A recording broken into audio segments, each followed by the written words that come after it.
Posso começar? Pode, doutor André, obrigada aí pelo convite. Vocês possam aproveitar bastante. E aí, dúvidas, vocês podem ir perguntando, pondo no chat, e a gente vai mediando, tá bom?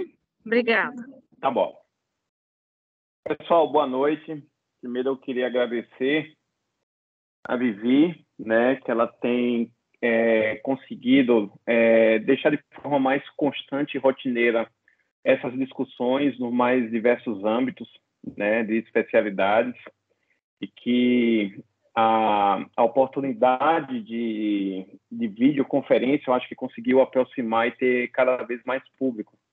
Tivemos o problema de não ter o contato pessoal, né? Sei que algumas pessoas não gostam desse contato, mas eu acho que a gente consegue atingir um público bem maior. O tema de hoje sai um pouquinho daqueles aspectos mais técnicos de discussões de doenças propriamente ditas, mas é um tema que eu considero dos mais relevantes e que eu acredito que deveria estar presente na nossa grade curricular. A gente precisaria falar cada vez mais sobre gestão de saúde na nossa grade curricular, mais sobre segurança do paciente, mais sobre qualidade do cuidado, mais sobre os erros que acontecem dentro da assistência, e a gente conseguir, quem sabe, no futuro, propiciar um ambiente mais salutar e mais racional de cuidado. O termo less is more, na verdade, é um termo que já vem sendo utilizado na literatura e cada vez mais, de forma mais intensiva, e aí dentro de um contexto de uma outra campanha internacional que também tem seus braços nas mais diversas especialidades, que é o Choose Wisely, que é escolher ou fazer de forma mais sábia a nossa assistência, as nossas indicações de procedimentos e intervenções, tá? É um termo que particularmente eu considero que muitas vezes pode causar uma certa interpretação errônea, vamos dizer assim, que dizer que a gente tem que fazer menos pelo paciente. Na minha opinião, na verdade, a gente não tem que fazer nem menos, nem tem que fazer mais. Eu acho que a gente tem que fazer aquilo de forma mais adequada, mais apropriada, baseado nas melhores evidências disponíveis no momento, de forma mais racional, tá?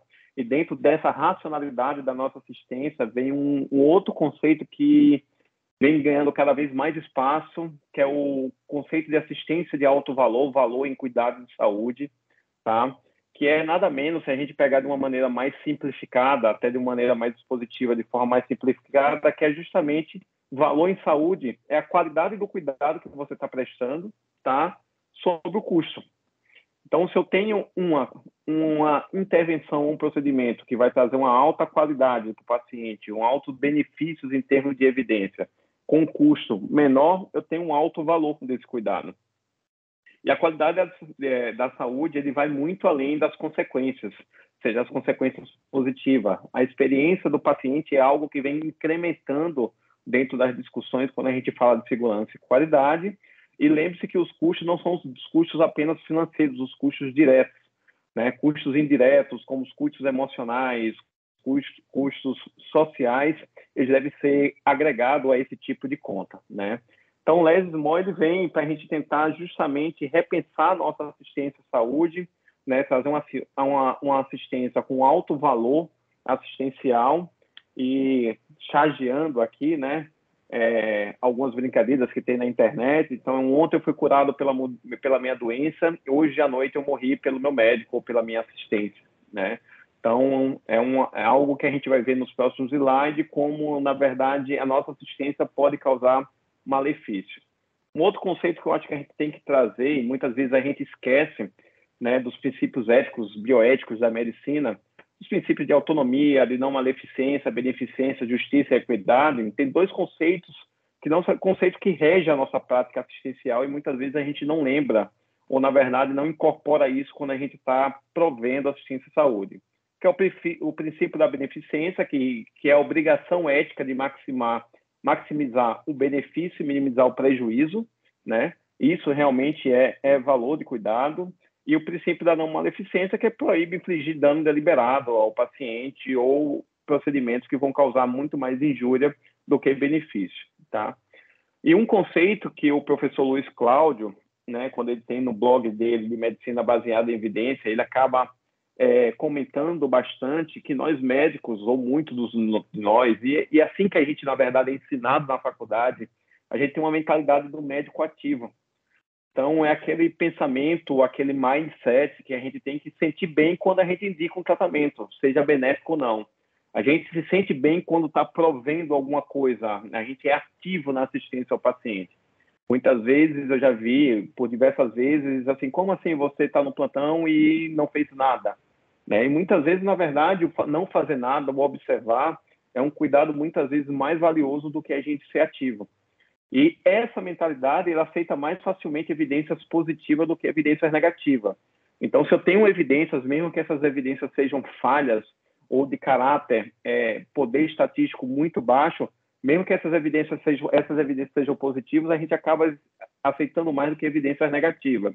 É tanto que boa parte das publicações em revista científica são publicações que tiveram algum tipo de benefício, né? Então, a gente sabe que as evidências negativas, as evidências neutras, elas muitas vezes nem chegam ao nosso conhecimento, tá? Não consegui passar, deixa eu ver aqui o que aconteceu. Bom, então, a gente sabe que o custo da saúde é um custo bastante elevado. E hoje a gente falando no problema econômico mundial e a gente configurando aqui o problema brasileiro, o custo da saúde é muito elevado, o custear a saúde é muito elevado, mas o que hoje a gente tem de dado, isso aqui são dados americanos, que cerca de 30% do que é gasto na saúde dentro dos hospitais americanos, dentro do sistema de saúde americano, são gastos, na verdade, são considerados desperdícios, são gastos desnecessários que poderiam ser reinvestidos na saúde e propiciar uma abrangência maior do sistema de saúde. Então, a gente aqui tem como os principais problemas o overuse, o overtreatment, o overdiagnosis, que são coisas que, na verdade, a gente acaba utilizando de forma desnecessária, ou uma patologia que a gente acaba encontrando num rastreamento que também não estava devidamente indicado, e propiciando tratamentos, intervenções desnecessárias que não mudam o benefício ou o custo da doença do paciente. E, além disso, um gasto extremamente elevado em termos de erros com complicações evitáveis.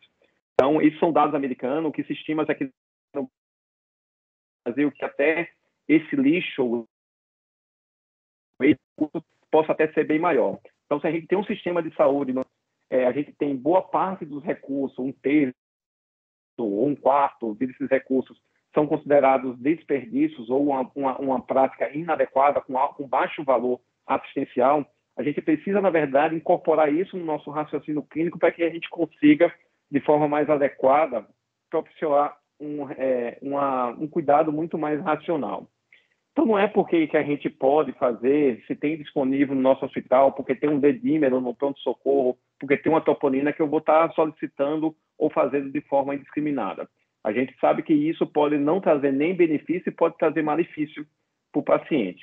Então, nosso julgamento clínico, ou as nossas intervenções, o nosso raciocínio diagnóstico, ele é pautado pelo julgamento clínico, né? Seja os conceitos teóricos que adquirimos durante a faculdade, durante nossa vida, pelos estudos, pelas evidências científicas, por discussões como essa, né? A terapia intensiva é um local onde a gente discute muito fisiopatologia, e muitas das evidências são pautadas em fisiopatologia, em discussões fisiopatológicas, né?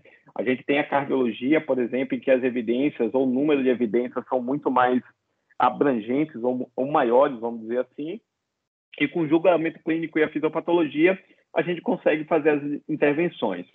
O less is more nos pacientes críticos, na verdade, não é recente, como o termo Choose Wisely também não é recente, é algo que já vem de bastante tempo, e esse autor foi um dos que primeiros refletiram, ou trouxe um grande impacto à reflexão que ele publicou no JAMA, International Medicine, e ele conclui que é o seguinte: o tratamento de pacientes críticos, tendo em mente o paradigma de menos é mais, ou, na verdade, se a gente considerar mais atualmente, tentar prover uma assistência de alto valor assistencial, pode não apenas beneficiar o paciente, mas também ter um impacto notável nos custos, que são cada vez maiores dos cuidados de saúde.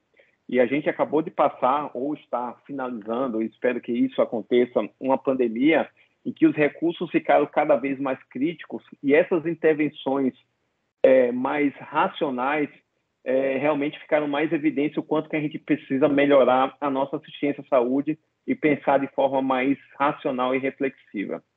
Então, a gente vai falar de alguns erros comuns que acontecem no dia a dia, na nossa terapia intensiva, que pode prover muito mais malefício para o paciente e ainda aumentar o custo hospitalar. O primeiro grande erro comum, e isso é uma coisa que eu, com 20 anos de formado, já passei por duas fases.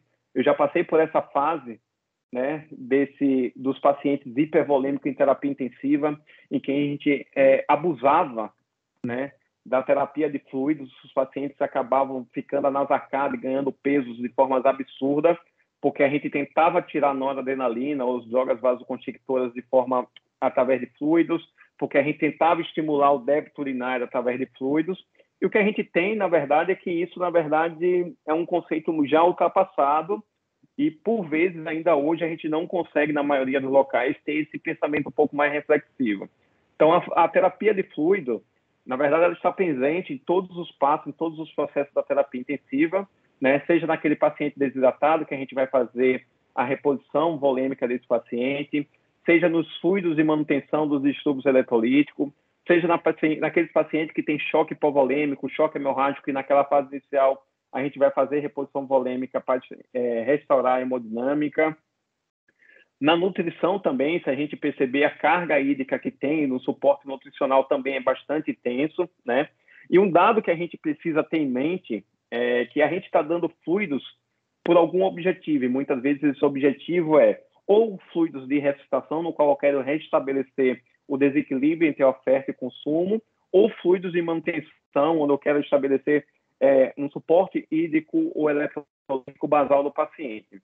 Entretanto, esse trabalho aqui do JAMA, ele demonstra que nas primeiras horas da terapia, poucos pacientes respondem a fluidos. Então, está dando a necessidade de fluidos para o paciente, mas poucas horas depois que esse paciente está na unidade de terapia intensiva, precisam receber esses fluidos de ressuscitação volêmica, então, provavelmente, depois de certas horas, a gente não precisa mais dar reposição volêmica para esses pacientes. Isso é de extrema importância. Então, a gente sabe que pacientes que não são respondedores, eles não vão otimizar o débito cardíaco, eles não vão melhorar a pressão de perfusão tecidual, e a gente sabe os malefícios, como a gente vai ver nos próximos slides, desse excesso de carga volêmica. E é engraçado que 50%, em termos de 8 horas que o paciente chega na unidade de terapia intensiva, praticamente apenas 25% desses pacientes vão ter fluido responsividade, e ainda eu vou mais além. Não é só ter fluido responsividade, é que apenas parte desses 25%, eles vão ter, na verdade, um ganho perfusional, né, com aumento da VO2, necessário para a gente manter terapia de fluido com esse intuito. Então, algo que a gente sempre brinca nas nossas visitas, nas nossas discussões com os residentes, é que, assim, se você quer fazer algum benefício para o seu paciente na unidade de terapia intensiva, foque nas primeiras 6 às 8 horas, tá? Depois disso, coletar saturação venosa, fazer fluido para o paciente fazer xixi, fazer fluido para você tirar droga vasativa, provavelmente você está incrementando riscos ou malefícios adicionais com benefícios muito pífios. E a gente sabe, né, recentemente eu dei uma aula sobre fluidos, eu acho que vocês estão cansados de ver esses gráficos, mas esses gráficos é de extrema importância. A gente sabe que protocolos restritos de fluidos, eles podem aumentar a má perfusão orgânica e ter consequências deletérias no paciente.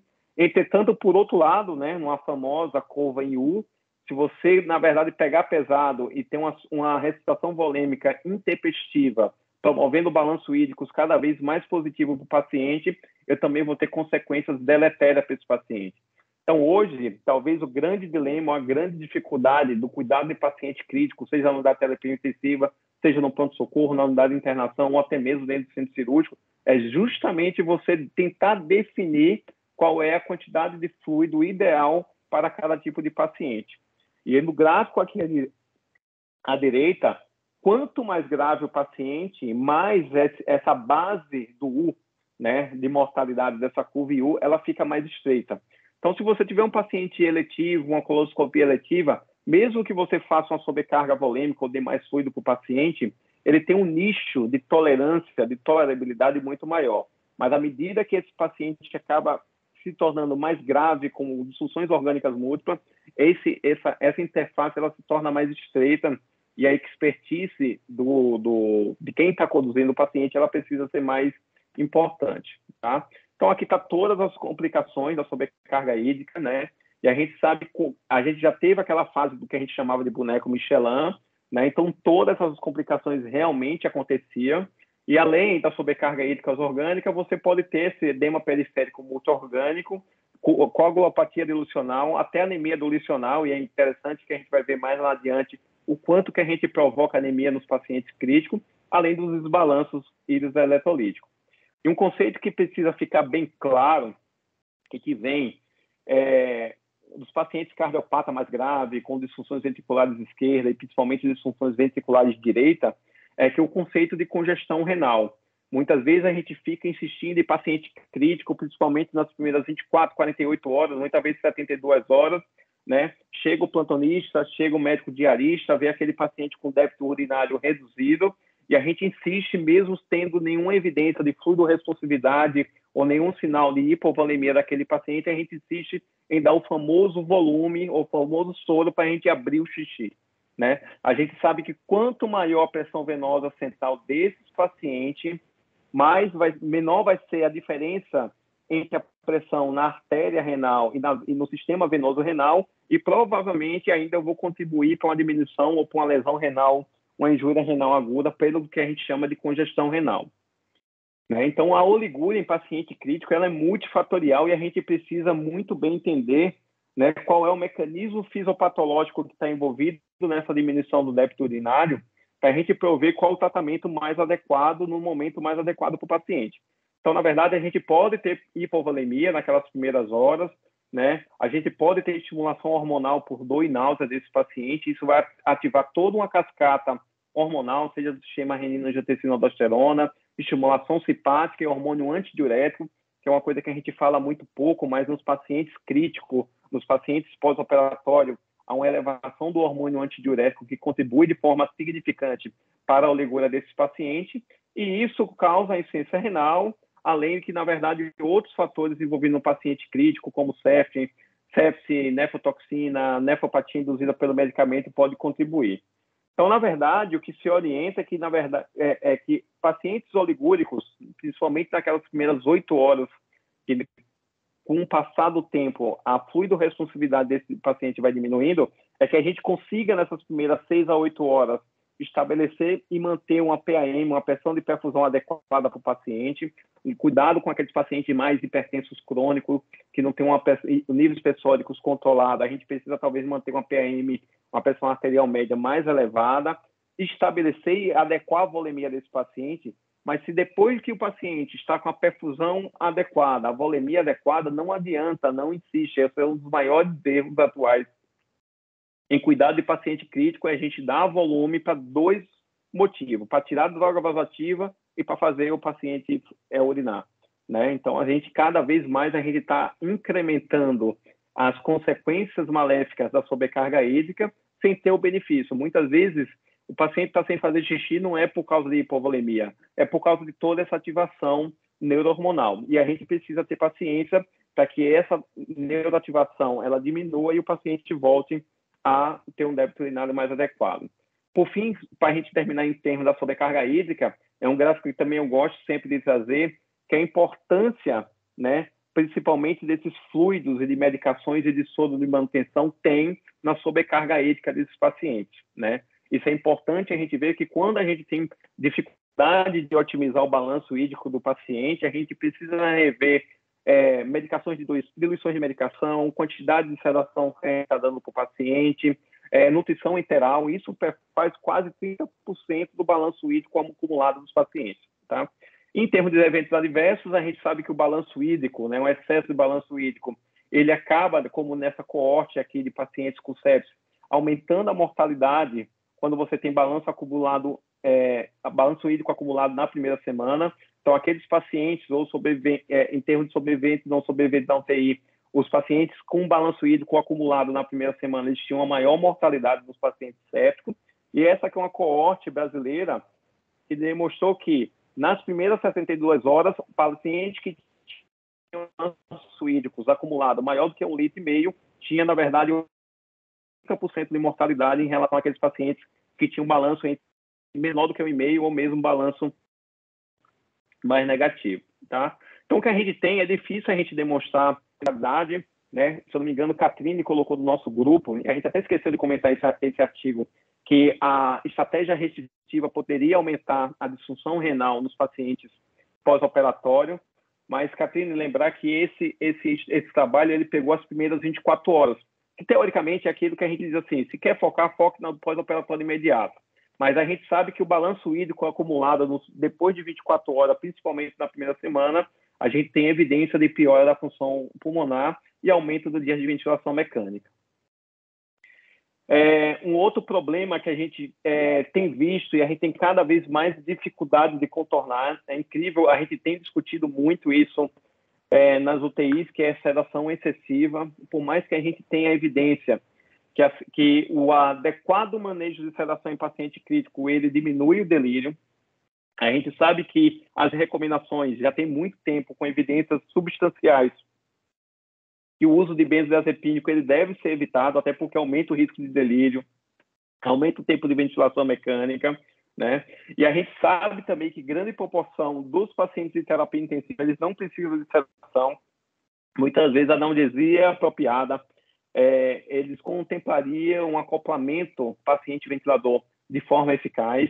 E outra coisa, em caso de agitação, apesar de ter a recomendação que a gente tem que pensar em dor, a gente sabe que tem outras causas de agitação em UTI. Pode ser ansiedade, pode ser delírio, pode ser acidose metabólica. Então, a gente tem que tratar essas condições, né, modificáveis antes de sedar o paciente, né? E essa questão da interrupção ou da sedação adequada em terapia intensiva, ela vem desde 2000, né? Esse trabalho clássico que foi publicado no New England demonstrou que você tendo a interrupção diária, no qual todo dia pela manhã a equipe assistencial lá ia desligar a sedação para promover o despertar diário do paciente, promoveu, na verdade, os pacientes acabaram tendo menos tempo de ventilação mecânica, os pacientes permaneceram menos tempo na UTI, né? Isso gerou, na verdade, uma série de protocolos para que a gente tivesse interrupção diária da sedação, mas a gente sabe que a interrupção diária da sedação não é uma coisa fácil de se fazer, até porque você precisa de uma vigilância adequada da equipe assistencial, e desde 2000, protocolos de interrupção diária na sedação na UTI têm tentado ser realizados, mas de forma muito ainda heterogênea, e a gente sabe que hoje em dia a interrupção diária, comparada com protocolos de sedação, no qual, na verdade, o objetivo, eu vou reavaliando o meu paciente e tentando diminuir a quantidade de sedativos de forma gradual do paciente, não tem diferença se eu fizer um protocolo de interrupção diária da sedação, em que eu preciso de uma vigilância maior, ou se, na verdade, a equipe assistencial se compromete a ter uma avaliação contínua e objetivada, né, mantendo o raio geralmente entre 0 e -2 dos pacientes, não tem diferença em termos de desfecho desse paciente. Então, na verdade, protocolos muito engessados, né, eles podem, na verdade, nem trazer nenhum benefício e podem aumentar ainda a sobrecarga laboral da enfermagem, que a gente sabe aqui que no nosso país eles já são muito sobrecarregados. E uma revisão sistemática, até que foi publicada na Revista Brasileira de Terapia Intensiva, comparando um protocolo de sedação objetivado em metas, né, sem reduzir, sem ter um despertar diário. Ele demonstrou que não teve diferença de mortalidade entre os grupos, entre os dois protocolos, mas o protocolo baseado em metas teve uma tendência a melhorar desfechos, principalmente em relação à duração da ventilação. Então, a gente sabe que protocolos muito engessados, né, que vai, na verdade, demandar uma translação, uma mudança do foco assistencial, a gente pode, na verdade, diminuir, talvez tentar trazer benefícios maiores para o paciente sem uma sobrecarga laboral da equipe. Um tema que é muito discutível, eu vi que o André Herria já estava por aí, mas outro tema que é erro comum na terapia intensiva, mas, na verdade, no ambiente hospitalar, de uma forma muito geral, é o uso irracional de antimicrobianos. Então, é algo que a gente precisa discutir de forma muito ampla e muito séria esse tipo de tema, tá? Esse é um trabalho antigo em que existe a regra dos 30% dos usos de antimicrobiano. Aproximadamente 30% de todos os pacientes hospitalizados recebem antimicrobianos em algum momento da sua internação hospitalar. Eu acho que esse dado, se você considerar os tempos atuais, eu acredito que até mais os pacientes hospitalizados, se a gente conseguir atualizar esses dados.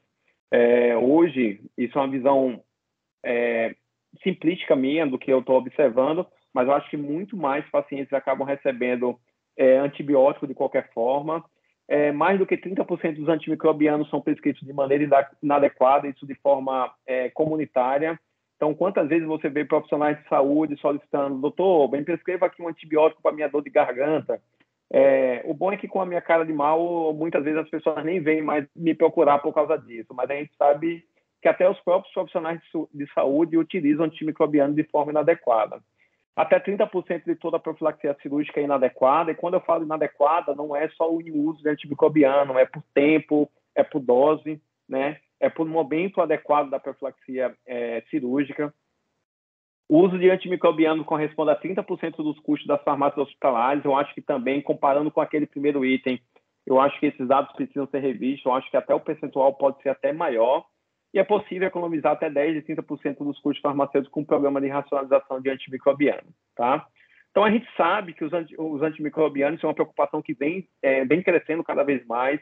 A própria Organização Mundial de Saúde já lançou uma nota há alguns anos que, em 2050, talvez a principal causa de morte no mundo vai ser por micro-organismo multidroga resistente, por dificuldade realmente de a gente tratar esses micro-organismos. Isso aqui foi um trabalho super interessante, né? Ainda fora do ambiente hospitalar, fora do ambiente crítico, que 25% das prescrições de antibióticos são inapropriadas no levantamento americano. A principal amostra era para infecções de vias aéreas respiratórias, tá? Então, um quarto dos antimicrobianos eram prescritos de forma inadequada, né? E a gente sabe tanto do impacto social como coletivo que isso pode ocasionar. E trazendo um pouquinho para a nossa terapia intensiva, isso é um trabalho do Arquivo de Medicina Interna, cerca de 30% a 60% dos antimicrobianos prescritos na UTI são desnecessários, inapropriados ou subótimos, né? E aí a gente fala, né, quais são as causas. Não é só o prescrever um antibiótico que é o problema.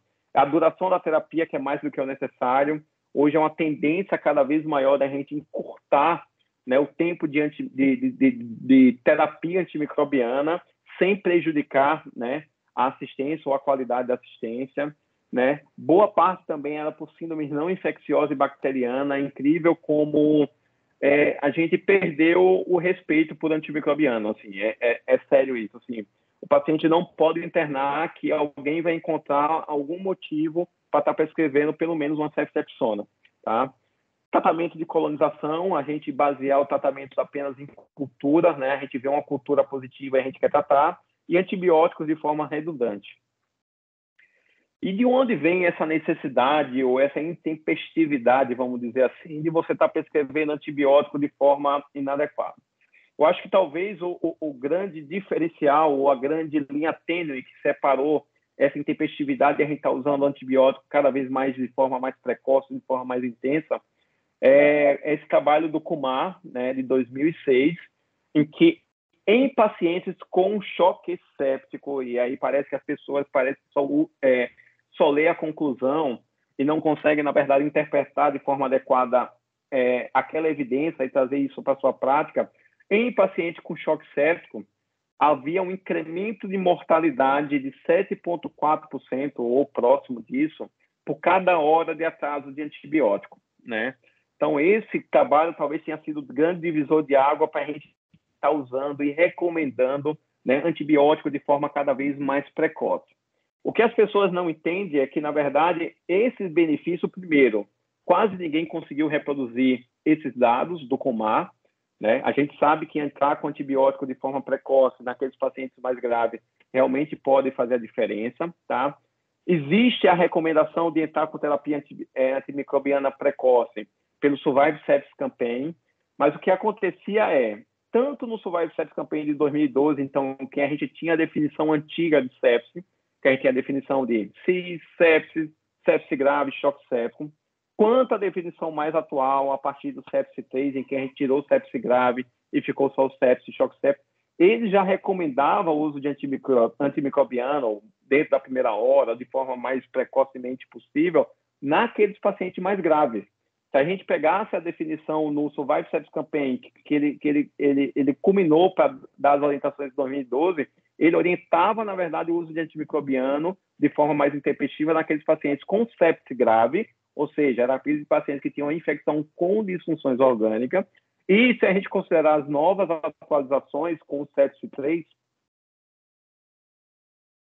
ele mantém as mesmas recomendações, só que agora com a nova nomenclatura ele recomenda para sepsis, que é a antiga sepsis grave, e para choque séptico. Então isso fez com que a gente, cada vez mais, a gente pensou que pudesse ter um quadro infeccioso, era meio que obrigatório a gente estar entrando com antibiótico de forma intempestiva. E tem uma grande crítica que eu faço aos protocolos de sepsis, em que há uma triagem inicial, nada contra a triagem inicial pelo CIS, mas quando você tem critérios de CIS para triar, quer dizer que alguém vai avaliar aquele protocolo, aquele paciente, e se ele tiver disfunções orgânicas que configurem na nomenclatura atual como sepsis, a gente vai entrar com antibiótico. Não é todo paciente que chega com febre no pronto-socorro, com ataque cardíaco no pronto-socorro, que a gente tem que entrar com antibiótico de forma intempestiva, tá? E aí, corroborando os nossos colegas infectologistas que estão participando, a importância de você ter um especialista, né, um infectologista, nos rounds multidisciplinares para todo dia estar discutindo antimicrobiano. A família Herreria está ali todo dia com a gente, discutindo e alinhando as condutas na nossa unidade de terapia intensiva. E isso é super importante, porque, na verdade, os dias de totais de terapia antimicrobiana, o custo total de regime antimicrobiano caiu significantemente naquele grupo, naquele ambiente em que o especialista de doenças infecciosas estava presente para discutir terapia antimicrobiana. E aí, a gente fica na dúvida, mas se eu não entrar com antibiótico, será que eu estou aumentando a mortalidade? Na verdade, existe uma grande discussão sobre isso. O que a gente tem que ter evidência é que os pacientes mais graves, né, eles acabam tendo uma mortalidade maior e talvez esses pacientes a gente precisa entrar com terapia de forma mais precoce, não só com terapia antimicrobiana, mas com até terapia de suporte de disfunções orgânicas.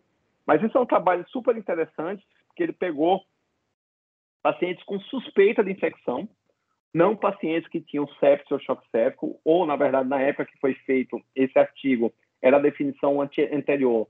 Pacientes com sepsis grave, choque séptico, eles tiraram, que era aquela que você tinha uma indicação muito mais precisa de você entrar com antimicrobiano, e aí ele fez dois grupos. Um deixava uma terapia mais agressiva, em que todo mundo entrava com antibiótico, no menor indício de suspeita de uma infecção adquirida na UTI, e um grupo mais conservador, no qual você monitorava aquele paciente, se apareceu ou não disfunção orgânica, coletava nossos exames, tirava catéter central, coletava procalcitonina, enfim, você tinha uma conduta muito mais expectante para direcionar melhor a terapia antimicrobiana daquele nicho de paciente. E o que demonstrou, lógico, que aqui é um caráter muito mais hipotético, talvez o poder do estudo não tenha um poder para a gente mudar a conduta, até no número de pacientes, não é um número de pacientes muito grande, mas aquele grupo em que você teve uma terapia muito mais agressiva, você tinha um percentual de paciente muito maior, mas assim, a terapia apropriada foi muito mais direcionada naquele grupo mais conservador e principalmente a duração terapia antimicrobiana, ela foi menor naqueles grupos que você direcionou ou teve uma estratégia muito mais conservadora. E o mais interessante é que as evidências demonstram que esses pacientes que teve uma conduta conservadora inicial ou muito mais racional, além de diminuir a terapia antimicrobiana, ter um direcionamento melhor da terapia antimicrobiana, não piorou a mortalidade dos pacientes internados na unidade de terapia intensiva. E esse é um trabalho que eu faço questão, assim, novamente de divulgar, eu acho que vale todo mundo ler. Esse é um trabalho que saiu em 2019, até meio antes da atualização do novo Survive Sepsis Campaign, em que esses dois autores, na verdade, eles estavam discutindo como é que a gente poderia otimizar o tratamento ou melhorar o tratamento de sepsis, trazendo um conceito que é da história antiga da medicina, que é o conceito da incerteza.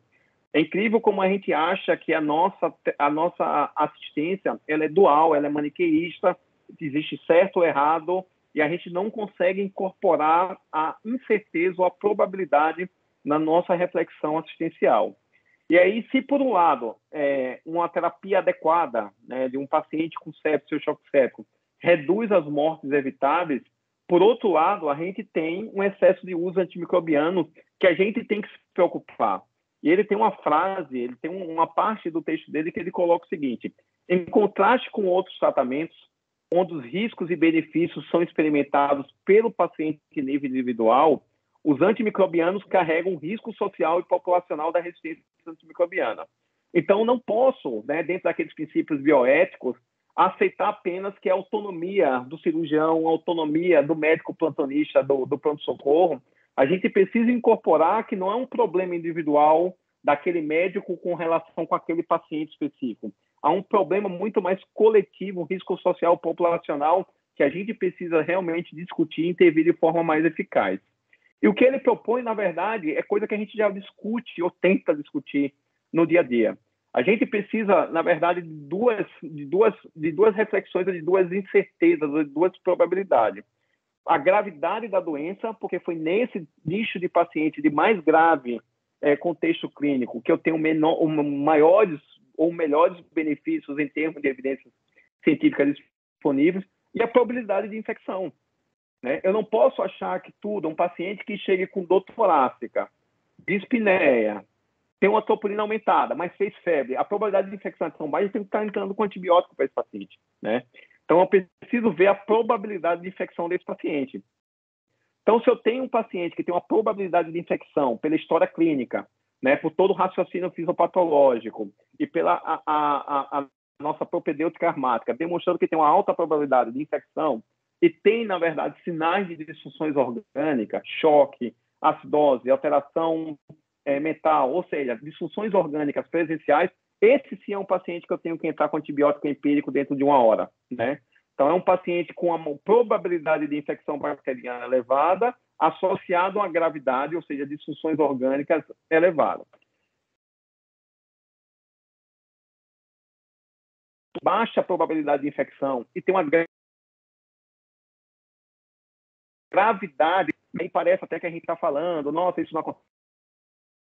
É o passo do tempo, que é um paciente que chega com uma queixa específica por qualquer outro tipo de patologia, e aí a gente colhe um exame, tem uma leucocitose, é um paciente que faz um 37,8, é um exame de urina que a gente colhe a gente indica de forma inadequada, a gente colhe de forma inadequada, e a gente maneja para o laboratório de forma inadequada e vê uma leucocitura.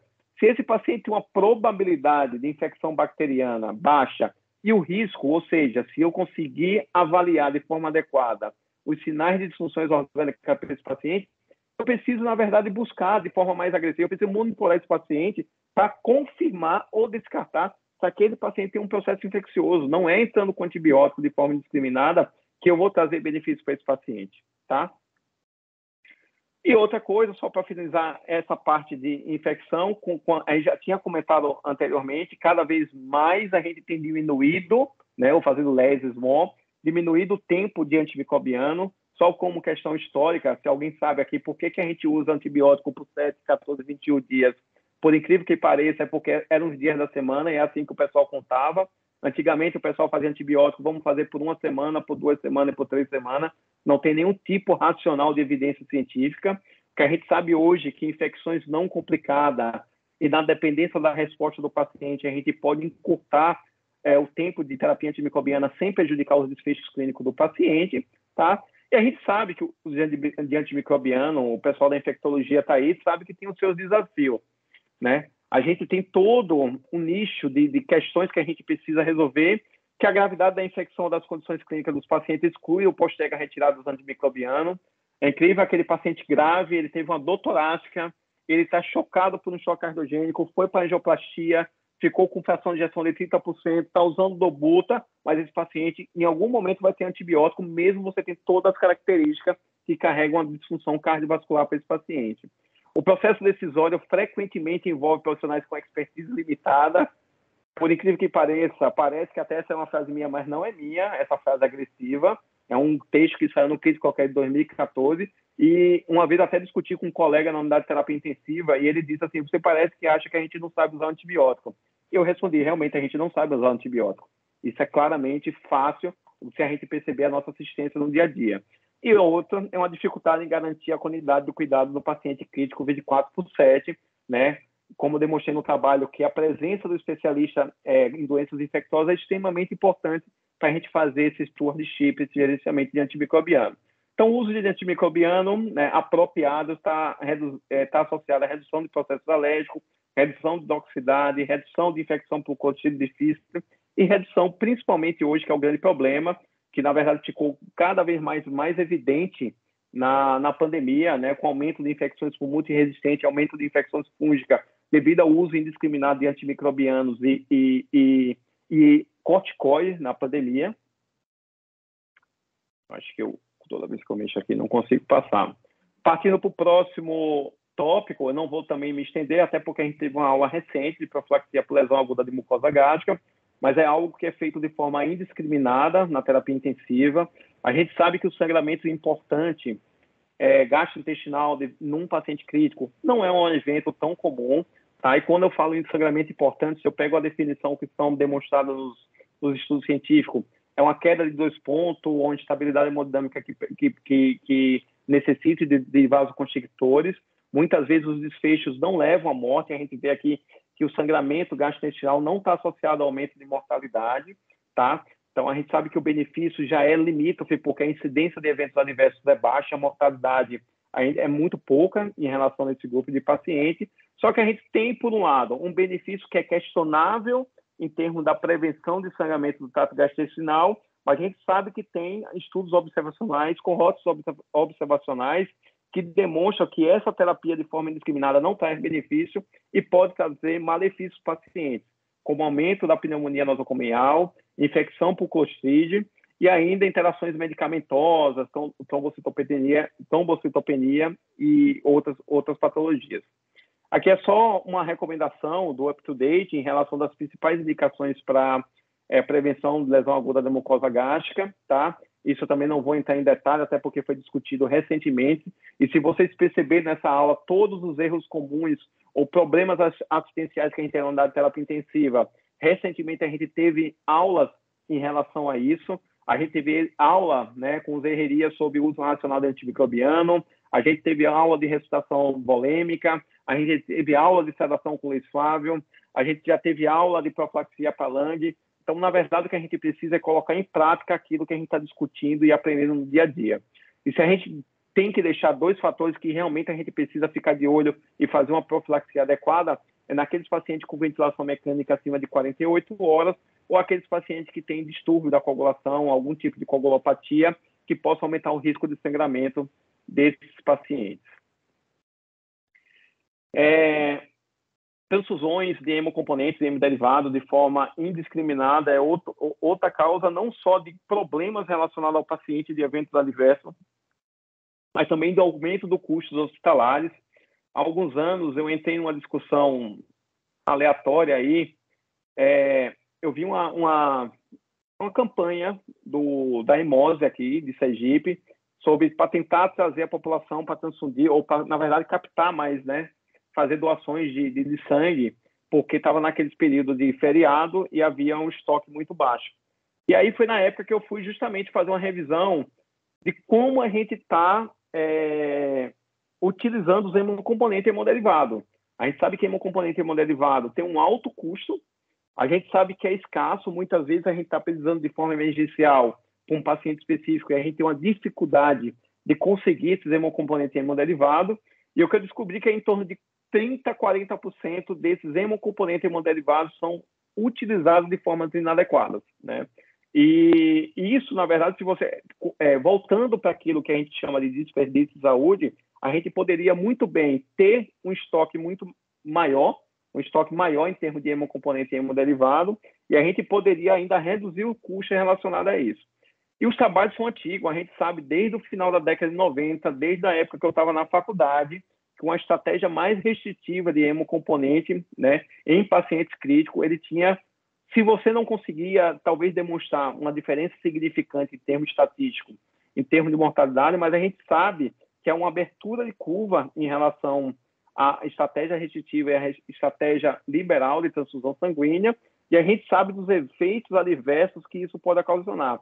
A gente sabe que aumenta a estada na unidade de internação, na unidade crítica, há um aumento da injúria pulmonar relacionada à transfusão, há um aumento de insuficiência respiratória hipoxêmica por congestão e, principalmente, há um aumento de custo. Então, não tem porque a gente não tem um programa racional de utilização de hemocomponente em hemoderivado. Recentemente, a gente vê paciente porque tem um NR de 2, a gente está fazendo plasma. Paciente que está com plaqueta de 40, 50 mil, vai fazer uma punção arterial e alguém resolve fazer plaquetas. É muito complicado e a gente precisa realmente... Assim, aqui estão as principais indicações, né? Também não vou entrar muito em detalhe, aqui estão os principais nichos que a gente deveria se basear, só destacando que até recentemente no New England foi publicado que você tem uma estratégia mais liberal em relação a sangramento gastrointestinal agudo. Eu não estou falando nem daqueles pacientes que têm perdas crônicas. Você manter um HB mais próximo de 7, ele tinha melhores benefícios e menos mortalidade do que você manter o HB acima de 9. Então, até mesmo no cenário agudo, você transfundir para tentar normalizar números laboratoriais pode ser mais prejudicial para o paciente e aumento do custo hospitalar. Abuso e uso indevido de exames complementares é algo que a gente tem que se policiar, né? A gente está acostumado a pedir exames laboratoriais todo dia, a gente está acostumado a pedir de forma rotineira radiografia todo dia, e a gente sabe que 48% dos exames laboratoriais na UTI são normais. Se você pegar, é uma coisa que eu sou muito chato mesmo, é perguntar quando o residente está solicitando o exame, assim, o que esse exame vai modificar a sua conduta, né? O que esse exame vai prover, adicionar dentro do seu raciocínio clínico, coisas que vão modificar a tua conduta, vai modificar a sua terapia atualmente, né? Isso aqui é um trabalho que foi desenvolvido, não é em paciente crítico, mas aqui são 5 exames mais pedidos, sem necessidade nos hospitais, TP e TTPA, naqueles pacientes principalmente que a gente pede coagulograma de forma habitual, sem nenhum história de sangramento ou qualquer distúrbio de coagulação que indicasse a necessidade de fazer isso, teste de função hepática, exames de urina, e esse exame de urina, pela dificuldade de interpretação, leva ao uso de antimicrobiano muito mais elevado, lactato no sangue, né? A gente sabe que se a gente quer focar na micro e macrohemodinâmica, foque nas primeiras 6 ou 8 horas do paciente crítico, depois isso acaba se perdendo, e aí, além de você não realizar reposição volêmica para o paciente fazer xixi, além de você não fazer reposição volêmica para tirar nora, não faça reposição volêmica para lavar lactato também. E devido à troponina ultrassensível, também hoje todo paciente que interna, não só troponina, mas dedímero, depois da pandemia, todo mundo pediu o respeito e a capacidade de interpretar dedímero, então todo mundo está sendo pedido dedímero e criando, na verdade, o que a gente chama de excesso do uso de tomografia, tá? Então, todo paciente que vai para a UTI tem uma tomografia de tórax, tem uma angiotomografia para descartar TEP, porque alguém resolveu pedir um dedímero no pronto-socorro, um dedímero veio alterado, e aí só demonstra a nossa incapacidade de estar atuando na medicina. Se a gente não tem capacidade assistencial de interpretar o que a gente está solicitando, talvez a gente precisa voltar para o curso e, quem sabe, com a grade modificada, a gente tem uma capacidade de voltar para o mercado de trabalho. E é interessante que essa semana eu recebi um comunicado que, devido ao aumento nos últimos 2 anos do uso de tomografia e do uso de injeção de contraste, está faltando o quê? Contraste para fazer procedimento. É incrível como a gente, na verdade, a gente não consegue ter uma raça recursos que a gente tem. É um dado bastante antigo, talvez hoje com as novas técnicas e com o aperfeiçoamento das máquinas, esse quantitativo diminua. Tem um estudo até recente, foi até o Luiz Fábio que me falou, ou hoje ou foi ontem, que em média a gente perde, esse é um dado de 89, a gente perde em torno de 40 a 70 ml de sangue por dia por mensuração laboratorial na unidade de terapia intensiva. E depois a gente fica pedindo endoscopia porque há uma diminuição da hemoglobina de 1 a 1,2. Não faz sentido. A gente é vampiro, a gente pede gasometria para todo paciente, né? Paciente de ventilação mecânica em processo de extubação, com saturação acima de 99%, com parâmetro abaixo, está lá todo mundo coletando gasometria todo dia. A gente está pedindo exames laboratoriais, e mesmo que esse trabalho seja antigo, pelo menos de 20 a 30 ml por sangue por dia, e aí uma diminuição de praticamente 1 ponto nas taxas de hemoglobina são decorrentes, na verdade, de nosso problema assistencial. E o uso de raio-x, deixa eu tomar um pouco. O uso de raio-x também, de forma indiscriminada, que não muda a conduta, porque a gente tem percebido que tem muito raio-x que tem sido solicitado, e a pessoa que solicitou nem checa o raio-x, parece aquela coisa automática de checkbox que está disponível nos prontuários eletrônicos, só fez piorar isso. A gente sabe que um programa para você ter ou uma estratégia de rotina de pedir exames, e no caso foi a radiografia de tórax de rotina, ou você tem uma estratégia de demanda, né? Solicitar naqueles pacientes que realmente precisam, ou que vai mudar, que teve uma piora respiratória, que começou a ficar desconfortável, você acredita que tem um problema de parênquima ou um problema cardiopulmonar que possa estar interferindo na evolução clínica do paciente, a gente sabe que a estratégia sob demanda reduz em 30% a quantidade de radiografia, o tempo de estada e tempo de ventilação não modificaram, então, assim, você pedir de forma mais racional não vai interferir nos indicadores assistenciais e a mortalidade é semelhante, né? E a gente só vai saber, na verdade, agora com o uso aumentado de tomografia, a gente talvez só vai saber das consequências da exposição, talvez lá no futuro, né? Eu sei que os exames hoje estão cada vez com menos radiação, mas se você pegar, fazer a tomografia, ficar repetindo tomografia o tempo inteiro, talvez lá no futuro a gente tenha consequências desse uso indiscriminado de terapia radiológica.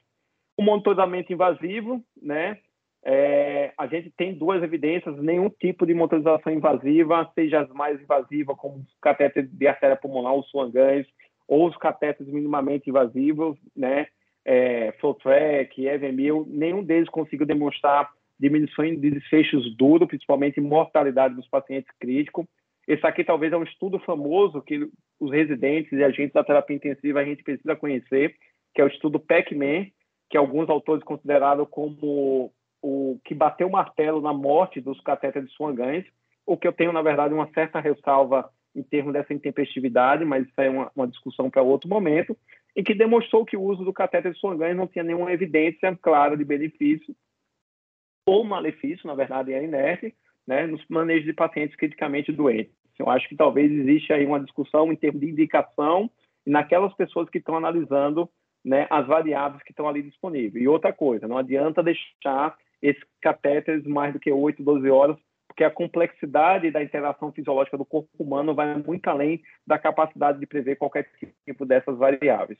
E mesmo nos sistemas mais atuais, isso aqui foi com pico, também não houve, na verdade, diferença em termos da mortalidade da sobrevida desses pacientes. Você pode até ter um manejo mais adequado em termos de droga vasoativa, de agentes inotrópicos, mas em termos de mortalidade não conseguiu, até pelo menos no momento, demonstrar benefício nessa monitorização mais invasiva.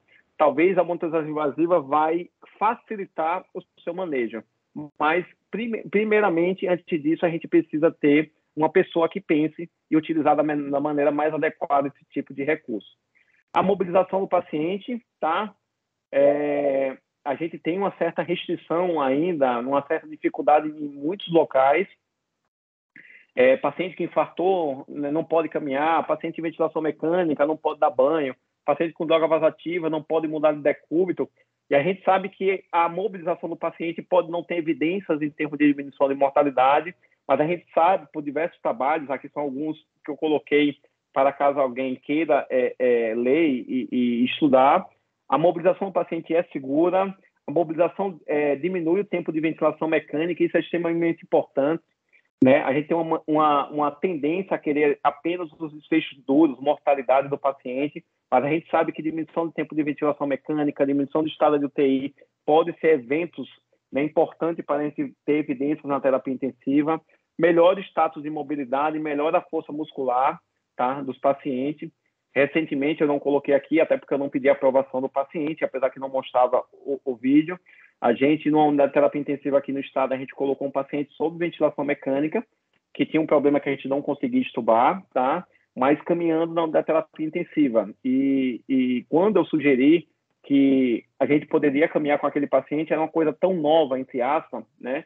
A gente tem uma certa dificuldade até de mobilizar os pacientes que estão ali no leito. Ele caminhou na UTI de forma adequada e a mobilidade proporcionou, e 2, 3 dias depois a gente conseguiu até extubar esse paciente de forma mais eficaz e recebeu alta da unidade de terapia intensiva, tá? E só para, eu acho que é o último tópico, né? Só para a gente voltar em termos do tratamento excessivo, né?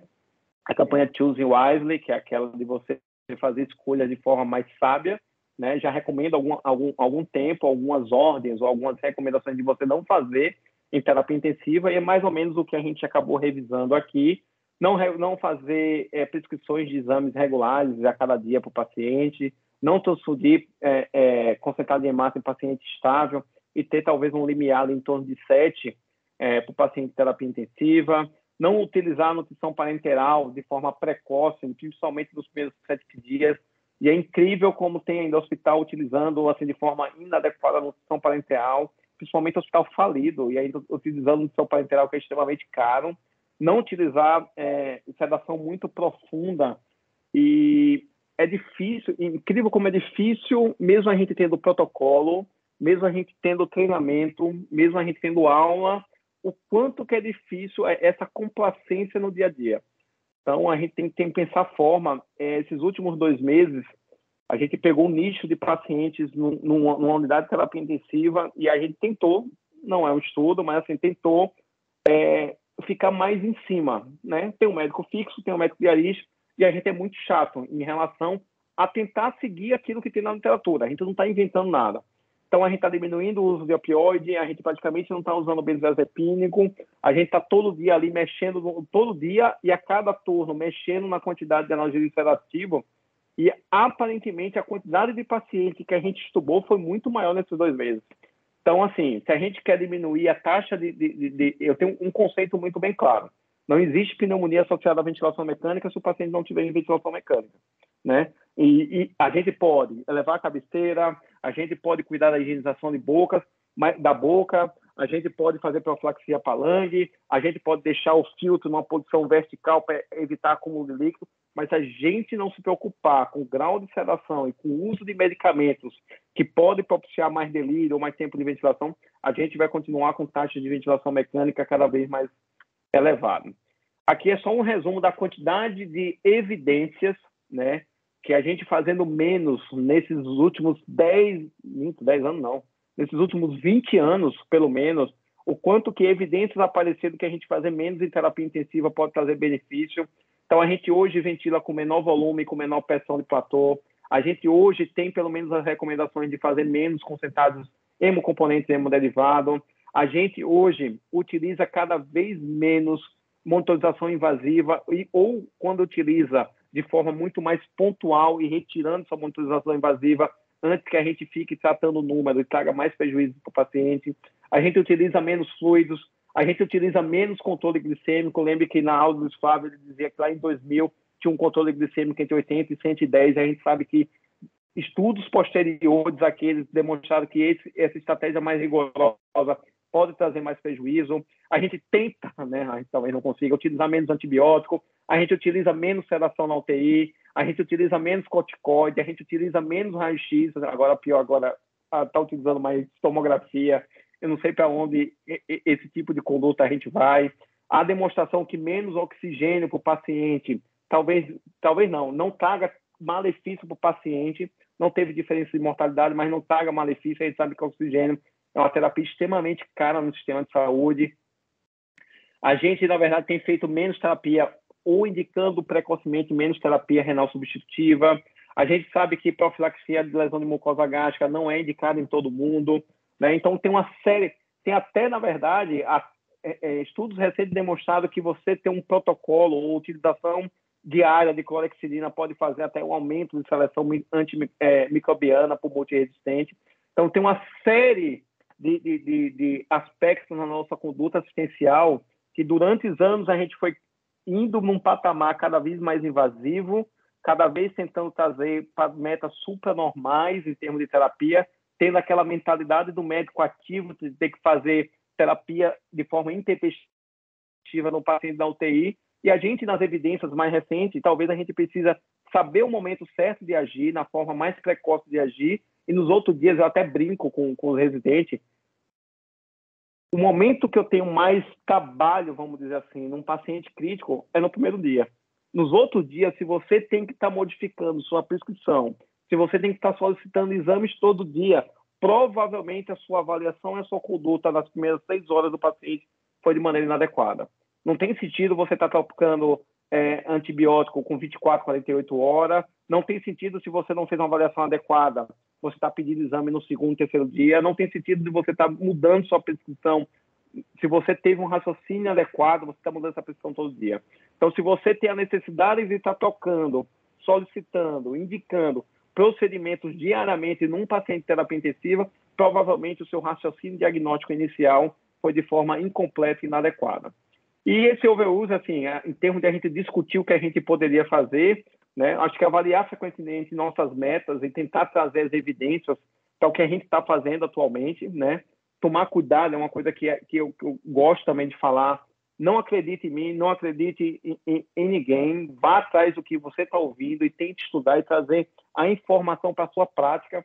O que André está falando hoje, na verdade, é um conjunto do que ele leu na faculdade, estudou na faculdade, na residência médica, das coisas que ele ouviu dos chefes, dos preceptores, dos professores dele, e, na verdade, da minha interpretação. Então, na verdade, o que eu estou passando para vocês, essa aula que eu estou passando em vocês, poderia ser dada por outra pessoa de uma forma totalmente diferente. Então, precisa que cada um crie a sua própria interpretação e que comece a aplicar isso na sua prática clínica. Uma gestão multidisciplinar de alta qualidade, se vocês perceberem, tem questões de less is more na nutrição, questões de less is more na mobilização do paciente, tem questão de hemodinâmica, tem questão da fisioterapia. Então, essa gestão multidisciplinar precisa ser incorporada à prática. A gente sabe que você tratar esse tipo de assunto minimiza custos, evita despesa, é uma coisa que a gente não tem como fugir. Hoje estava discutindo num hospital aqui que é imprescindível a gente colocar questões de gestão da saúde, questões de segurança do paciente, questões de qualidade na graduação, na grade curricular. A gente não tem noção nenhuma do que está acontecendo com a assistência que a gente está provendo. Educação e treinamento, que é isso que a gente está fazendo, né? Trazendo esse sistema para a gente discutir, né? E promover essa temática do tratamento em excesso. Então, aqui é só um resumo dos principais erros ou do que a gente poderia, na verdade, refletir do que a gente pode estar fazendo em excesso na nossa unidade de terapia intensiva, sobrecarga hídrica, excesso de sedação, uso irracional antimicrobiano, terapia inapropriada de transfusão, abuso de testes laboratoriais, abuso de motorização hemodinâmica, abuso de profilaxia para lesão aguda de mucosa gástrica. E aqui é um artigo super interessante que saiu em 2019, justamente sobre o sonho e as ilusões do médico intensivista, né? Há muito tempo atrás, o que a gente tinha de quando a gente tratava paciente crítico, a gente não tinha o suporte que a gente tem em terapia intensiva, todo o ganho assistencial que a gente teve com o tratamento de paciente crítico, é que tinha duas coisas. Muitos dos pacientes que eram críticos morriam, porque a gente não tinha tratamento adequado, nenhum local adequado para tratar esses pacientes, e poucos pacientes acabavam se recuperando, né? Então, muitos pacientes acabavam se recuperando sem intervenção ou com intervenção da gente, tá? Quando surgiu a unidade de terapia intensiva, né, o nosso sonho, ou a nossa expectativa, é que a gente pegasse todos os pacientes críticos e tivesse uma recuperação, que a gente salvasse ou que a gente trouxesse a cura para esse tipo de paciente, uma devida recuperação para esse paciente. Mas o que a gente precisa entender, né, dentro do nicho de pacientes críticos, é que parte desses pacientes vão morrer, independente se você está prestando uma assistência de alta qualidade, no momento adequado, de forma apropriada. Parte desses pacientes vão se recuperar de forma completa, vamos dizer assim, mas a gente tem um nicho de pacientes aqui intermediário que a gente não pode só pensar na conduta maniqueísta de sobrevivente e não sobrevivente. Tem um nicho de paciente, tem agora toda uma linha de estudo que é os cuidados pós-terapia intensiva, o grau de disfunção de mobilidade, o grau de disfunção cognitiva, o grau de recuperação desses pacientes pode ficar extremamente prejudicada. E a gente pode contribuir com a maior ou menor intensidade para esse nicho de paciente. Então, para finalizar, a gente tem que tomar cuidado com essa ilusão da terapia, né? Muitas vezes a gente cria um problema e a gente cria um problema, o que é que a gente faz? A gente causa um novo problema. Então, aqui nessa figura, nessa charge, né, o problema é que você está sobremedicado, tem um excesso de medicamento, mas a sorte que eu posso passar para você é que existem novas drogas para tratar esse excesso de medicação, né? A sorte é que a gente tem uma tomografia hoje disponível em várias unidades, a sorte é que eu tenho um dedímetro e BNP disponível no pronto-socorro, né? Mas, por outro lado, isso leva a todo um excesso de intervenções de medicações desses pacientes que pode trazer muito mais malefício do que benefício. Era isso, né? Nem sei quanto tempo acabou ficando, quase 1 hora, né? Então, estamos abertos aí para as devidas considerações.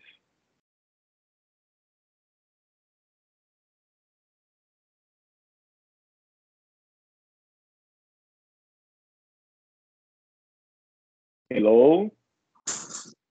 Oi, André. André, eu queria te fazer uma pergunta, apesar de achar ela super completa.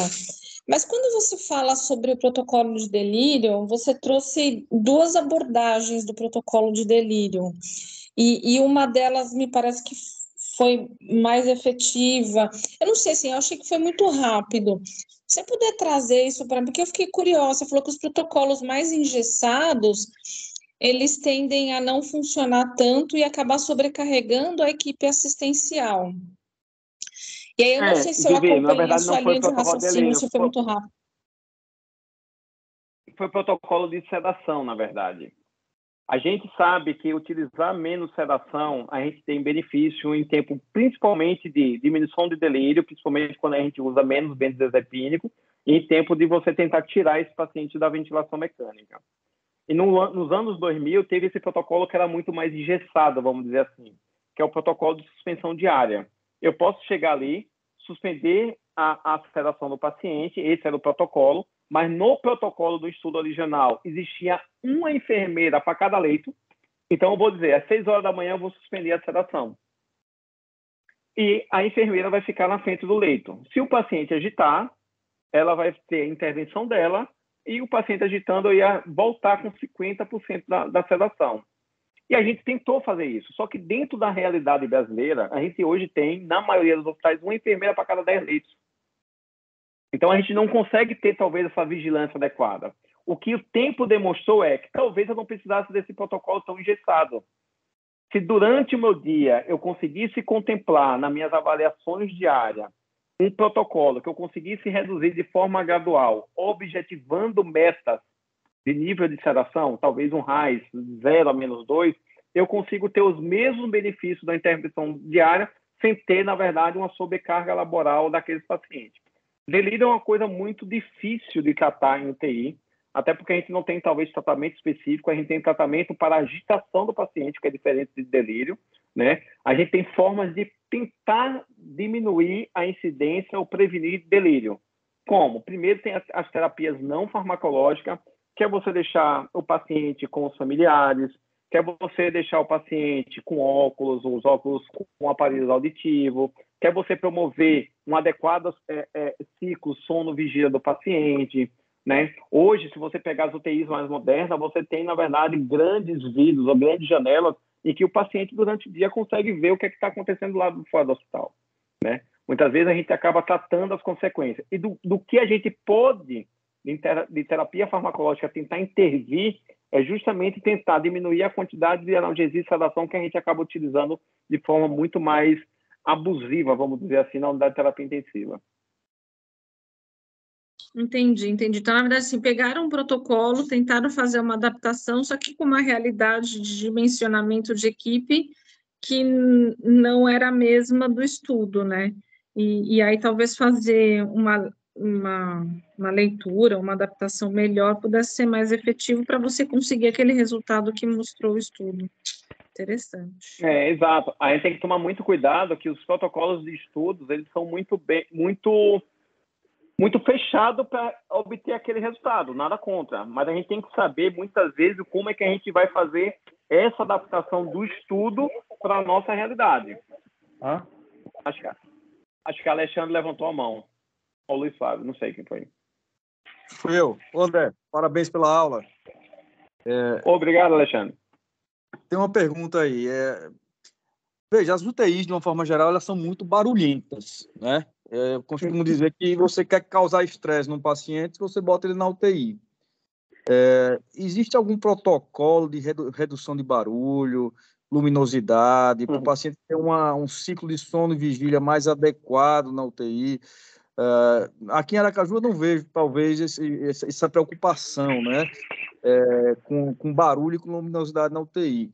Mas eu acho que fora daqui existem UTIs bastante humanizadas que se preocupam bastante com isso. Você tem visto essa preocupação nos hospitais que você trabalha, André? Alexandre, assim, é uma excelente pergunta e eu concordo com você. A gente tem, talvez, pouca ação em tentar promover isso. Barulho na UTI é algo extremamente complexo. Nossas UTIs são realmente extremamente barulhentas, principalmente quando você, depois de 10 horas da noite, que a gente precisa realmente, talvez, trazer isso aí para uma luminosidade menor, para um nicho de barulho menor, né? Então, o que se tem feito hoje em dia, por exemplo, as UTIs hoje em dia vão passar por uma modificação estrutural em que as UTIs vão ficar com quartos, né? Hoje a gente já tem o São Lucas, que já tem esse modelo, o Primavera já tem algumas UTIs que já tem quarto, e que você consegue diminuir e alterar a luminosidade do quarto especificamente do paciente, tá? A gente vai ainda, talvez, progredir em termos dessa evolução, que mesmo dentro do quarto, o fundo do quarto seja ligado para a rua ou para algum local onde você consiga ter uma luminosidade mais natural durante o dia e uma luminosidade menor durante a noite, tá? Isso é uma coisa. A gente precisa revisitar os nossos protocolos dos alertas, né? Eu estava até lendo aqui, uma hora antes, um chamado de um protocolo justamente de ajuste de alerta dos alarmes sonoros dos monitores, né? Que a gente perdeu tanto, a UTI é tão barulhenta, com tanto alarme, que a gente, na verdade, hoje mais não vai atrás quando o alarme está apitando, a gente já não consegue mais intervir, porque é o que eles chamam de fadiga dos alarmes, né? Mas é uma coisa que talvez vai evoluir e com a modificação estrutural, com a UTI humanizada, tendo a UTI formatada para ter quartos individuais. E a gente, por telemonitorização, a gente consiga monitorar esse paciente de forma adequada, mas não necessariamente num ambiente mais aberto. Com esses quartos individuais, o familiar ele vai permanecer por mais tempo, 24 horas, então você consegue humanizar. E dentro desses quartos individuais, você consegue ter um bloqueio desse barulho e dessa luminosidade de forma mais eficaz até proporcionar isso aí.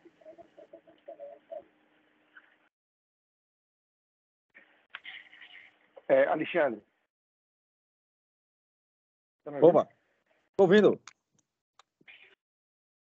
Então, todo o protocolo de analgesia, sedação e prevenção de delírio inclui essa tentativa de ritmo circadiano, seja por janelas que permitam a luminosidade solar durante o dia, né? Porque alguns UTIs, inclusive, não tem nem janela, seja por redução um programa de redução de ruído e luminosidade. Agora, veja, nossas UTIs ainda são arquitetonicamente, são muito ultrapassadas, né? Mesmo nos hospitais privados. A Primavera está passando por uma mudança agora, cirurgia também, mas uma UTI, por exemplo, de 20 leitos é absolutamente inadequada do ponto de vista de controle de ruídos, porque você tem um técnico querendo falar com o outro a 15 metros de distância, ele vai gritar. Ele não vai falar, ele vai gritar para chamar alguém. Então, isso é uma coisa que é uma preocupação nossa, porque delírio aumenta muito a mortalidade, né, a morbidade, a mortalidade do paciente. E é isso que você falou. A gente tem, por exemplo, você pega um paciente que infartou ou que fez uma fibrilação atrial, né, está super rígido, coloca lá do lado e tem um cara que tem um ventilador que está alarmando a noite toda, né?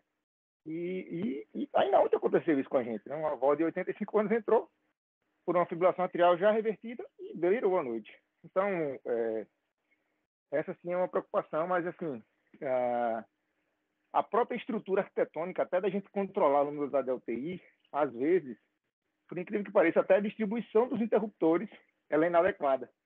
De maneira que você ou deixa o corredor todo aceso ou ele todo apagado. Não tem um meio termo, sabe?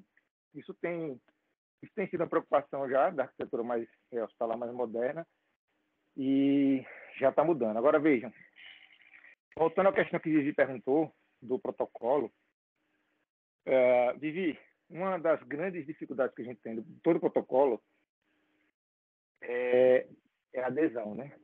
Tirar do papel aquilo que todo mundo sabe, porque a informação todo mundo tem, né? O conhecimento de que delírio aumenta a mortalidade, de que o excesso de benzodiazepínico aumenta delírio, né? Que a gente tem que começar por analgesia, tudo isso todo mundo tem. Ô, galera, tô meio afegado porque eu tava pedalando aqui, tá? Mas aí, veja. Um protocolo de sedação, ele exige...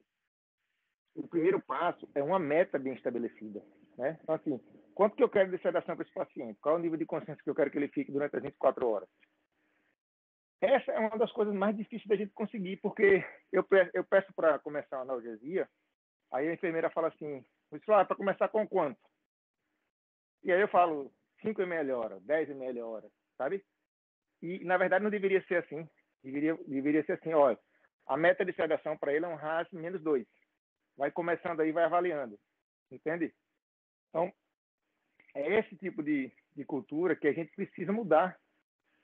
E a gente precisa treinar a assistência toda. Desde o médico diarista até o enfermeiro, o técnico de enfermagem, precisa passar por isso. Porque a gente é muito bom em prescrever, mas muito pouco eficiente em avaliar o que a gente prescreveu e, pior, em desprescrever.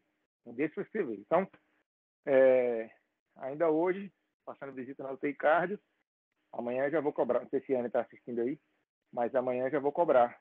Quais são as metas? A gente tem um protocolo de sedação com metas, né? Que a enfermeira tem que avaliar a cada 6 horas e ajustar a sedação baseado nessas metas. Porque senão a gente vai entrar acho que foi em 2012, sabe? A gente, avaliando o protocolo de PAV no Primavera, decidiu entrar nessa onda de despertar diário.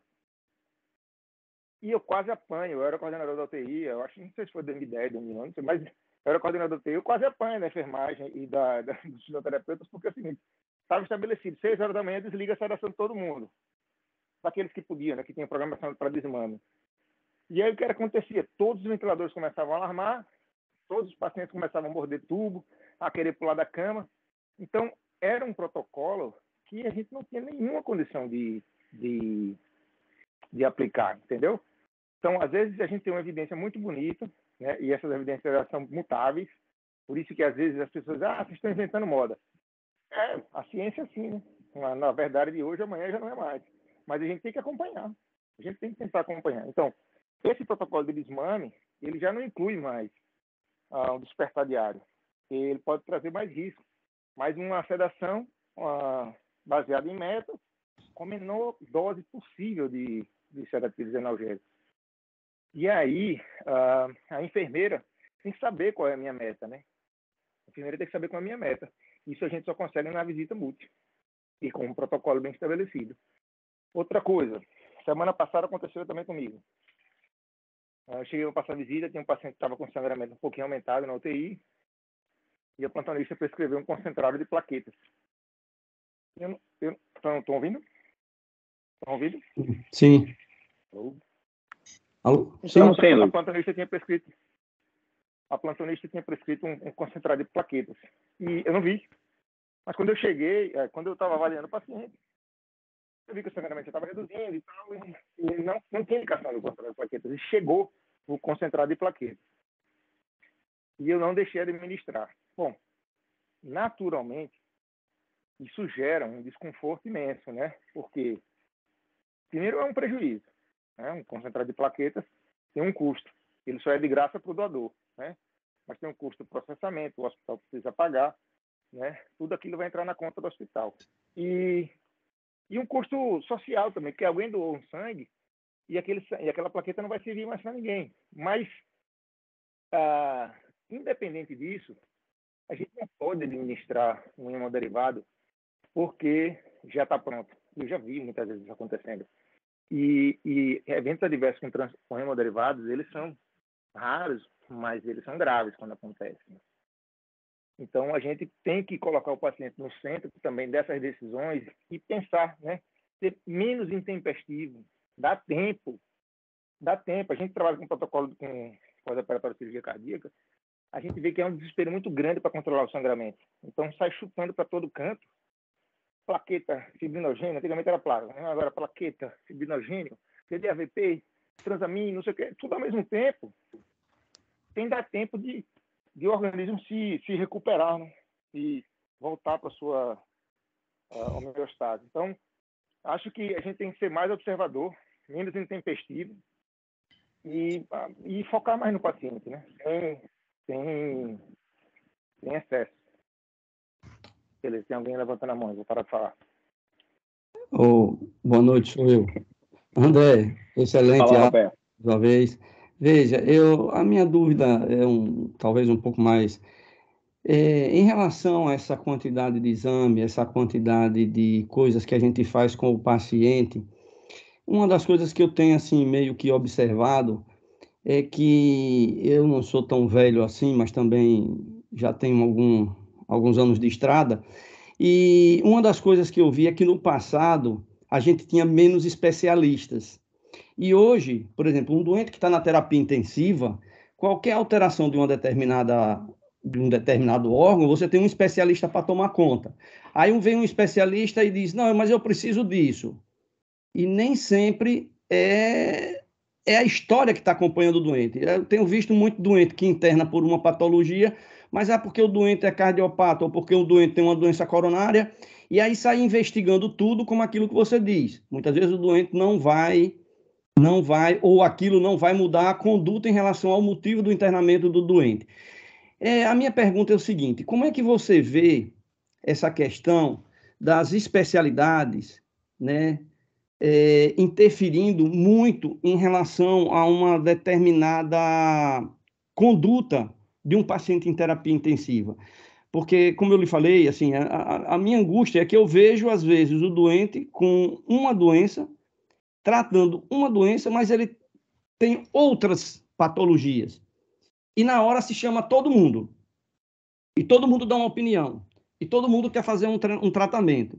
Ou, muitas vezes, a gente é chamado, a gente, às vezes, diz, por experiência ou por uma série de coisas, uma conduta, e o diarista ou o intensivista, ou quem está lá, não acredita muito bem e faz coisas que, na verdade, foi meio opostas ou meio não concordante com o especialista. Não, eu não concordo com isso e vai tocando a vida.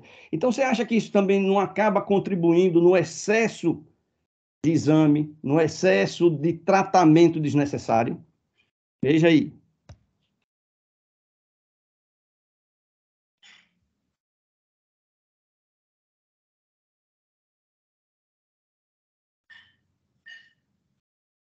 Eu acho que seu microfone está desligado, ou você não me ouviu. Não. Tá mudo, Tá ouvindo agora? Tá ouvindo agora, né? Não, excelente pergunta. E eu vou tentar responder essa pergunta, eu vou trazer um pouquinho do histórico da terapia intensiva.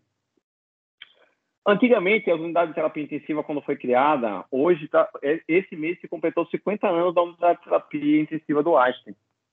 E as unidades de terapia eram locais em que existia um plantonista e que o modelo de terapia intensiva anteriormente era justamente esse em que o especialista tinha os seus pacientes, internavam nas unidades de terapia intensiva, mas a conduta eram feitas ou eram definidas pelo médico especialista do paciente, tá? Esse foi o norte da terapia intensiva durante muito tempo. O plantonista estava ali muito mais para a intercorrência. Você não tinha a figura do especialista em terapia intensiva como condutor ou manager dessa condução assistencial.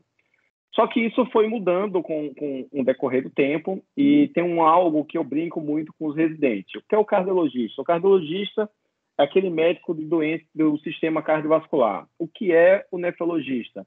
É o médico do sistema urinário. E o que é o intensivista? A gente fala que o intensivista é o médico de disfunções orgânicas, disfunções agudas. Então, se o paciente tem uma insuficiência cardíaca descompensada aguda, ele vai para a unidade de terapia intensiva. O intensivista ele vai tratar da descompensação aguda das patologias crônicas. E a terapia intensiva cresceu justamente com foco em tentar melhorar as questões assistenciais desse tipo de paciente. No quadro do paciente com insuficiência cardíaca crônica, ele vai ser acompanhado pelo cardiologista, né? Quando o paciente sai dessa fase de descompensação aguda, ele vai ser acompanhado pelo especialista. A questão é, a gente já tem evidência né, já foi comparado esses dois modelos de terapia intensiva, aquele modelo que a gente tinha anteriormente, que era um modelo em que as especialidades médicas de patologias crônicas ou não descompensada aguda tomavam conta desses pacientes dentro da unidade de terapia intensiva, que é o que a gente chamava, e ainda tem locais que é assim, que é o modelo aberto de terapia intensiva, junto com hoje, que talvez seja um modelo que está ganhando cada vez mais espaço, que é o modelo de terapia intensiva fechada, no qual existe um especialista em disfunções orgânicas ou em descompensações agudas dessas patologias crônicas, que tem talvez o know-how de tratar esse tipo de paciente de forma mais aguda.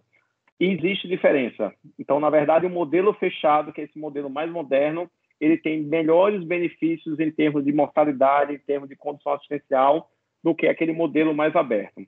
A questão, talvez, Roberto, é saber qual é o nicho que eu vou chamar essa especialidade.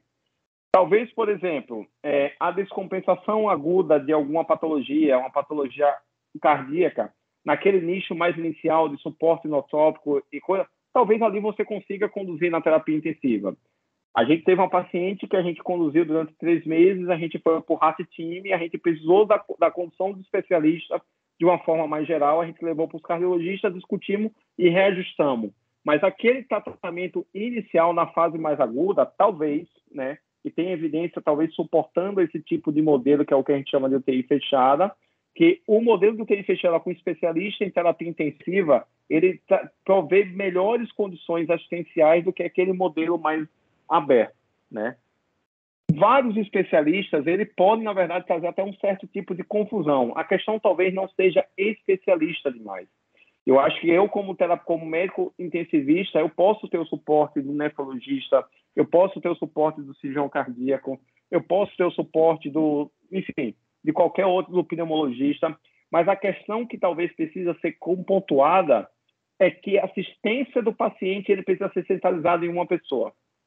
Uma coisa que até Luiz Fábio fala muito, a gente já discutiu muito, é que cão que tem muitos donos morre de fome. Então, quando você tem vários especialistas só pensando naquele órgão específico, que é naquela patologia, que é naquele órgão, sistema, que ele está acostumado a tratar, e normalmente esse sistema é quando o paciente tem uma descompensação crônica, é mais paciente ambulatorial, ou quando o paciente está internado, ele foca só apenas naquele cuidado, talvez o benefício que eu vou trazer para o paciente seja menos limitado. Então, talvez o intensivista ele vai precisar das especialidades, mas ele vai ter que ser o centro da condução ou da canalização de toda essa discussão assistencial. Então, eu não sei se eu consegui dizer. Pode ser que, na verdade, você precise de especialista, mas talvez você precisa de um norte e esse cara que está dentro da terapia intensiva, porque a terapia intensiva não é só tratar a patologia. Olha a quantidade de coisa que a gente falou sobre know-how em termos de sedação, de exames laboratoriais, de controle de infecção, a quantidade. Hoje, por exemplo, a gente tem o know-how de todo dia ter um especialista em infectologia passando na UTI. Não necessariamente ela vai falar, Josi vai falar, André vai falar sobre aquela patologia de gerenciamento do antimicrobiano, mas a condução central, em termos de você linkar todas as especialidades que pode ser chamada para conduzir o caso, esse tem que ser feito provavelmente por um intensivista.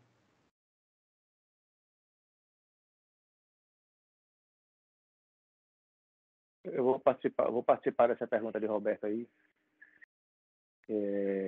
dizendo o seguinte: a gente tem que chamar o especialista para dividir responsabilidade, e não para transferir, né? Então, o especialista no paciente crítico é o intensivista, tá? Então, eu não vou chamar um pneumologista para tratar uma pneumonia, né? Nem para tratar uma crise asmática. Se eu chamar, por exemplo, um pneumologista para tratar uma SARA, né, e o cara for um pneumologista de consultório, isso certamente vai me atrapalhar mais do que ajudar. E as famílias sempre falam assim, né? Ah, doutor, não dá para a gente trazer um pneumologista, não, para avaliar o problema dele no pulmão. Eu falei, não adianta trazer pneumologista. Se vai trazer, tem que ser um pneumologista de UTI, né?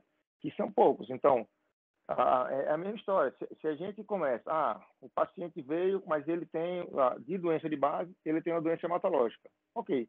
A gente chama lá o hematologista e fala, vem cá, dentro desse contexto dele aqui, o que é que sua doença vai interferir? Posso suspender essa medicação? Tem que deixar? Não vai? Pronto. Mas não é ele que vai tomar a conduta, né?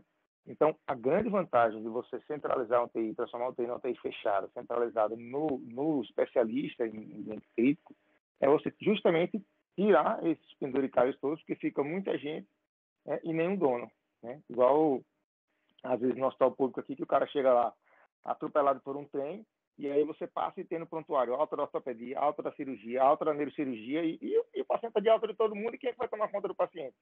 Entendeu?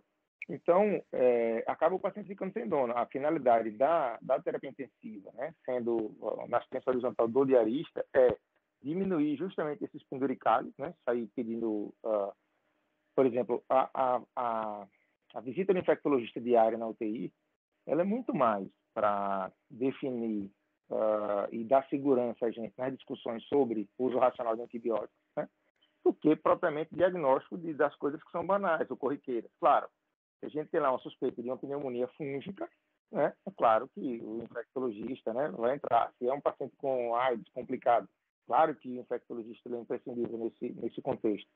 Mas não para o dia a dia, né? Não para o dia a dia. Preciso trocar um antibiótico. Chama o infecto para ele trocar um antibiótico. Assim não resolve, né? Assim não, você fica transferindo a responsabilidade e não dividindo a responsabilidade, que eu acho que assim, uma assistência centrada no paciente, você dividindo a responsabilidade com os especialistas, no sentido de tomar a melhor conduta possível para o paciente. E eventualmente acontece, né? Por exemplo, a gente tem até na nossa conduta, a gente tem uma atitude um pouco, assim, bem mais minimalista do ponto de vista de exames e tudo. Então, às vezes acontece de um neurologista chegar lá num protocolo de AVC, pedir uma rotina de exames. E na rotina tem 5 tipos de ressonância, 3 tipos de angiotomografia com contraste, não sei o que. E eu avaliando o paciente, eu disse, não vai fazer, porque esse paciente aqui vai tomar tanto contraste para fazer que ele vai ter mais prejuízo do que benefício. Então, não vai fazer. Faz um, que for imprescindível, ele reavalia. Se for necessário, o outro faz, e assim vai, entendeu?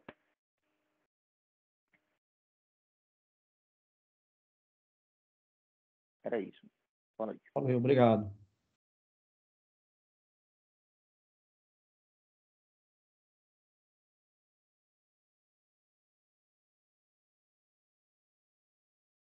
Oi, gente, boa noite. A discussão rendeu aí, hein? Foi boa, hein?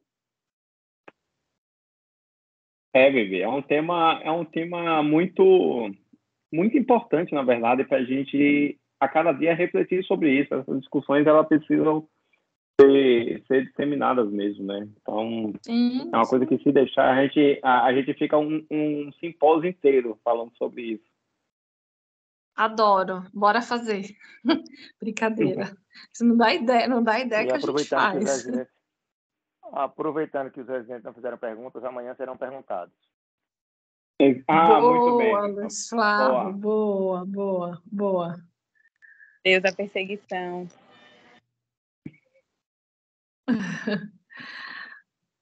Pessoal, Vivi.